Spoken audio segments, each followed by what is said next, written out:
Yes, reka dufata akanya rero tubasuhuze inshuti zacu mwese aho muherereye hose. Amakuru rero tugeraho n'amakuru asa nkaho atangaje cyane.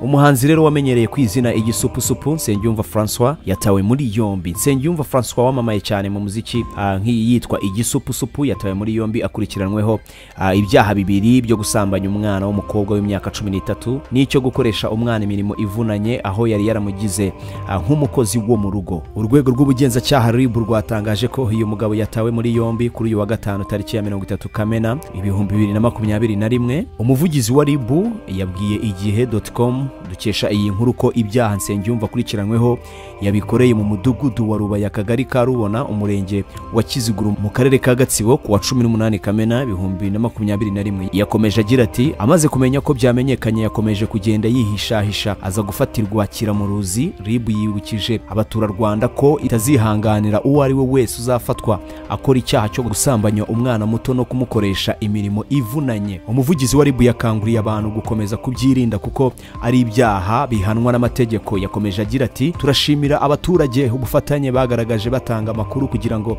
Nsengiyumva François afatwe. Nsengiyumva kuri ubu afungiye kuri station ya RIB y'ikiramuruzi mu gihe iperereza rikomeje kugira ngo hakorwe dosiye ishyikirizwa ubugenzacyaha. Aramutse ahamijwe ibyaha kurikiranweho yahanishwa ibihano bitandukanye birimo n'igifungo cya burundu. Itegeko riteganya ko gusambanya umwana bihanishwa ingingo y'133 ivuga ko gusambanya umwana bikorewe kuri munsi y'imyaka 14 ahanishwa igifungo cya burundu kidashobora kugabanywa kubera impamvu nyoroshya cyaha. Icyaha cyo gukoresha imirimo y'agahato, ubucakara cyangwa indi mirimo ifitanye isano nabyo byihanwa n'ingingo ya 22 ivuga ko icyo cyaha gikorewe umwana undi muntu wese udafite ubushobozi bwo kwirwanaho nk'umugore utwite cyangwa umuntu ufite ubumuga. Uhamijwe ahanishwa igifungo kitari munsi y'imyaka 10 ariko kitarenze imyaka 15 n'amafaranga y'u Rwanda atari munsi ya miliyoni 10 ariko atarenze miliyoni 15.